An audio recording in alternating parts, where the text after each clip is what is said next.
Alhamdulillah, wassalatu wassalamu ala nabina Muhammad wa ala alihi wa ashabihi ajma'in. Today I'd like to talk about a comparison of Islamic law to Western law, or laws that we see in the United States.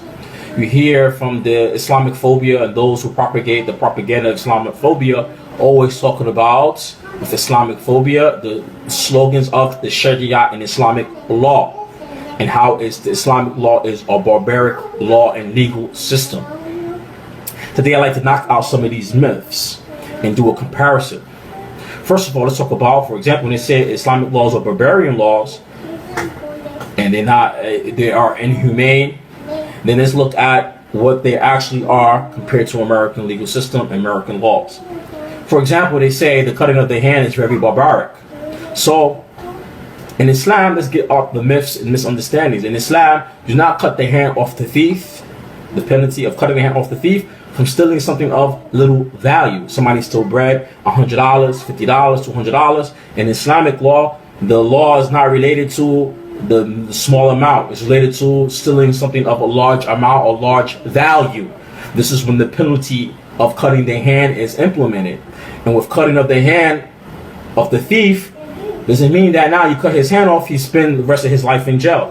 The penalty is actually cutting the hand off. That is his penalty. Now somebody said this is barbaric. Okay, then I would say in Islam, it's not from stealing something that is small, of little value. Now if somebody stole from their own family, a father stole from the son his money, vice versa, then there is no penalty of cutting their hand, and this is when the Islamic government steps in. Either the person will go to jail or be in some type of problem. Now in America, a person who steals, he's in and out of the jail system. Let's look at something about American legal system related to prison. And I like to bring this to show you the points I'm trying to make. First of all, how does the government make money off of prisoners? So prisons, for example, for profit, prisons make money on repeated offenses. There would be no money for treatment because their income is based on the number of prisoners they have. Just like a hotel makes money off or money on occupancy, meaning how many people inside the hotel. The prison workers are lower paid than the state worker. Are prison privately owned? The United States and justice statistics show that in 2013 there were 133,000 state and federal prison, house and private owned prisons in the U.S. That's 84% of this population, or 84% overall U.S. prison population are owned by private prison. So private prisons are about 16%. Now, I've read that for profit, prisons make money off repeat offenses. So in the legal system here related to prison is a business. It's not about justice.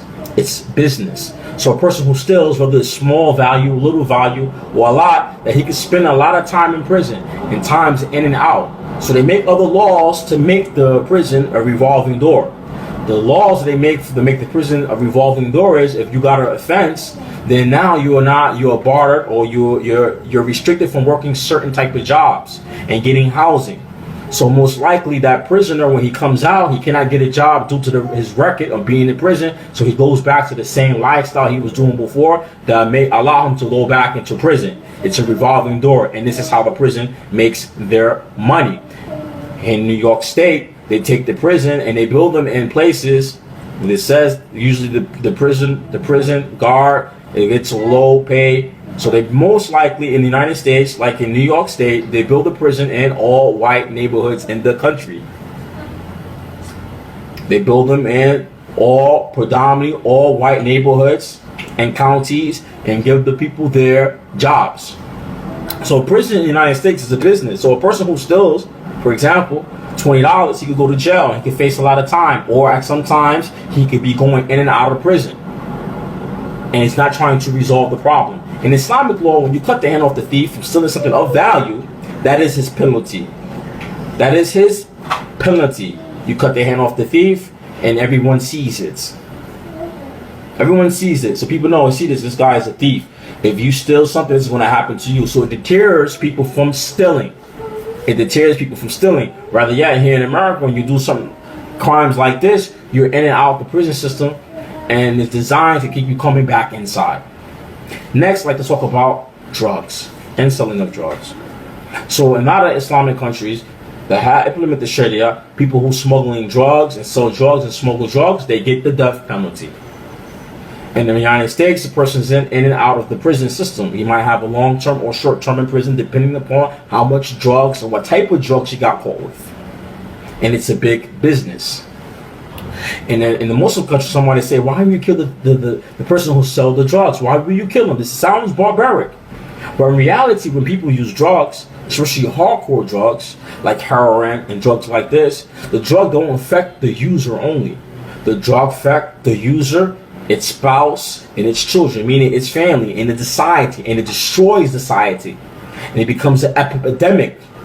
So in a Muslim country, if a person get caught trafficking drugs or selling drugs that implement Islamic laws, most likely you're going to get killed because they're killing the epidemic. They're killing the problem from where it starts, so they don't have epidemics. You can find, I can remember in the 80s when crack cocaine was very famous, you could see the children born on crack, call them crack babies. Even as a joke, as an insult, a person will get mad, he will joke on you, he will call you a crack baby. Because you ever see the crack baby, he was born, he strung out on crack. Many times he have a learning disability, majority of his life. Then we have the epidemic of heroin, and people who shooting heroin and getting HIV and AIDS. And people who have women who are having children who's shooting up dope. The baby was born, strung out on dope. And back in the 80s, especially in the 90s, even a child being born HIV positive due to the mother is a heroin user who's shooting and sharing needles. Now, when the person gets selling drugs and destroys that person and his family, destroying the society, then you have the system, the legal system is a revolving door of the prison system. So the father say he sold drugs, he go to jail. So that child does not have a father, in and out of prison, can't get a job, in and out of prison. Or his mother, strung out. It destroyed that society, so that child doesn't have a functional mother and father. So it destroyed the society altogether. If you look in America's history, drugs were introduced in this country during a program called COINTEL. COINTEL was a program by the government. Eisenhower, who set it up to destroy, was set up to spy on the communism, and they used it to destroy the civil rights movement. One of the tactics to destroy the civil rights movement was to flood the neighborhoods with drugs. So the government flooded the neighborhood with drugs to kill the civil rights movement. Now, how did it destroy the peoples in the civil rights movement? Well, this person, he's on drugs, and it comes to epidemic. The mother and father's on drugs. Somebody's out the house, somebody's in and out of prison, and the child grow up dysfunctional because it has a mother or father or both parents who are strung out on drugs. And the child itself might also be strung out on drugs. So we could look, even today, in 2016, for certain type of offenses across the United States, a person get caught with crack cocaine, he can spend a lot of time in prison. And this has come through the drug laws that was passed by Ronald Reagan and those crime bills passed by Bill Clinton. So that person who has in and out in prison or in prison for a long time, then this person comes out, he cannot get a job. He got this record and he can't get housing. So most likely he goes back doing the same thing. A lot of these laws were designed to keep certain groups of people down.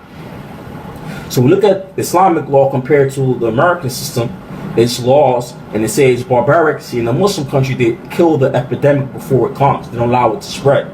The Islamic law is to save the whole society, not individual itself, but the whole of the society and everybody in the society. And it's a just system. While the person who, for example, in this country, the drug system and the laws related to drugs, the drugs were introduced in this society, in this country, to keep certain groups of people down. Then it became an epidemic across the whole country. Also, back to the prison system. So the prison system was designed to keep the person in and out, flowing in and out.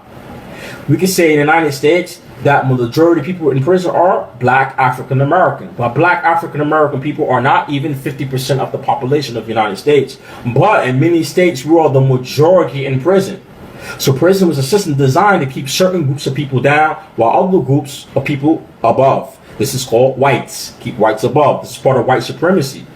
So its legal system uphold this system altogether, from the criminal law and law related to prison, business, is all designed to keep certain peoples on top and certain peoples on bottom. That's because of white supremacy. Was designed to keep white peoples on top and those people who they brought in this country as slave labor to keep them from never getting to the position where they have economic control over the country. So they put a certain roadblocks to keep them there. So they talk about when Islamic law is being barbaric laws, you got to look at the people who are saying these things. When they say Islamic laws are barbaric laws, you got to look at the people who are saying these things, their government, their legal system, and their history. Because many times when they say Islamic or barbaric laws, because there's something in the Islamic laws that they see that, oh man, imagine we cut their hand off the thief who steals a large value. Many of his own peoples be getting their hands cut off every day. All those people who stole when the economy drops, the economy fell due to the mortgages. Those thieves, a lot of their own people be getting their hand cut. So when they say the Islamic laws are barbaric laws, and many times they see that they can't be dirty. They can't be the true self, thieves and crooks that they are. They can't be oppressive. So many times people say the Islamic laws are barbaric laws because they want to keep a certain people in place while other groups of people thrive in this particular society that we live in. So anytime you hear anybody talking about Islamic laws, always do your own research. Islamic laws are laws that are from the Creator for the creation of how to live and how to live amongst each other. So when I talk about, for example, the hand of the thief, and these are the examples they use with the Islamophobia, talking about Islamic laws of barbarity, they always talk about cutting the hand off the thief. And like I said, it's not cutting the hand off the guy who steals something of small value. This is cutting the hand of the guy who's stealing something of large value. And there's a system designed, once you have the penalty, there is no jail time. You cut the hand of the thief, that is his punishment. And some other crimes and punishment could be jail time. But in most prisons, most Muslim countries, prison system, majority of the population are not in prison. While in America, majority of the population of society is in the prison. And in this particular country, it is blacks who are even the minority of the population, but they are the majority in prison. So it's a system designed to keep certain people down while certain class of people above. Even related to the crime, selling drugs. Even you look at some of the legal system related to drugs, what type of drugs you get caught with. For example, like I said, to Ronald Reagan, the crime bill, and Bill Clinton started the mass incarceration of blacks. So when you look at some of the crime bills, for example, a person who get caught selling crack cocaine, he get a large time. The person get caught selling cocaine gets a minimum time. But the crack is made from cocaine, for example. So the guy who's selling cocaine, he gets less time because most likely the person who's buying the cocaine is Caucasian. Most likely the person who's buying the crack, he is black or Hispanic. Well, crack comes from cocaine. Without cocaine, you can't have crack. Without the cocaine, you can't have crack. But if the guy get caught selling cocaine, he gets what? Lesser time, because majority of the time the person who's buying the cocaine is a Caucasian person. So they need to have their usage and their supply. While the person who keeps selling the crack, he gets a lot of time, or the majority of the time. In some states, this is because this is the prison system designed to keep the doors revolving, that person incarcerated, and the next person coming to selling the same thing. Is a revolving door, keep putting people inside the system, keep them in the system, to prevent them from one day looking at maybe economically they can have some type of control, get themselves together, get a job, get a community together, do certain things. So they turn around and look at it and say, you know what, we don't want these people one day to be on top. So we have to make a legal system like this. And this goes back, talking about Islamic law. In Islam, the government implements the hudud. So for example, when you see police kill somebody, in most Islamic countries, if police kill a person and he's unjust, even if the country is a Muslim country but don't have Islamic laws, many times the police are held accountable. Many times police are held accountable. And many times the police going after a crook or a criminal, depending on what type of crime he did, they don't look to shoot to kill the person, depending on the crime. He look to shoot the person is to harm him, not to shoot him and kill him and find a way to stop him without shooting him. Even in some Muslim countries, a lot of police don't have certain type of guns. Some of them do. Some of them, like in Egypt, all the policemen don't have guns. And if they do have guns, some of them, depending where they at, sometimes the guns are not even loaded. It's to deter people from doing things. So when they see the guy with the gun, the police and the gun has no bullets, it's to deter people to want to run up on this guy and act a fool in the street because they see the police right here with the gun. It's to deter people from doing certain things. When we compare in the United States, when police stopping the person and killing him because he is black and he thought he was going to do something. He thought the person didn't do no crime, but he thought he was going to do something. So when we talk about Islamic laws being barbarian, sometimes, like I said, you gotta look at the people who's making these claims. Because a lot of times they are the barbarians.